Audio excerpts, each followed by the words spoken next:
কোনদিন কাবাঘরের সামনে গেলে বা কোন আত্মীয় স্বজন গেলে বলবেন, কাবাঘর দেখার সাথে সাথে প্রথম যখন কালো অংশটা চোখে পড়বে, যখন আপনি মসজিদে হেরমের গেট দিয়ে ঢুকবেন, যখন ওই Fahad gate, King Fahad gate আছে, যখন ঢুকবেন অনেক দূর থেকে কালো কালো কাবাঘরের একটু একটু দৃশ্য ভেসে উঠবে চোখের সামনে। তখন দোয়াটা করবেন, কি দোয়া করবেন কয়টা? যখন কয়টা? একটা দোয়াই কবুল হবে দেখার সাথে সাথে।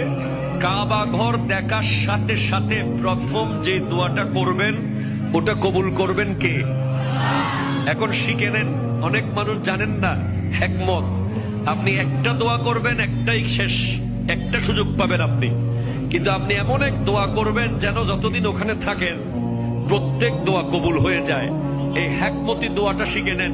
আপনি বলবেন, আল্লাহ আমি 10, 12, 15 যতদিন এখানে থাকবো যতগুলো দোয়া করব সব কবুল করে নিয়েন। দোয়া করছেন কয়টা? পাবেন কয়টা? কাবা, কাবে কি রৌনক, কাবে কা মঞ্জর, আল্লাহু আকবার।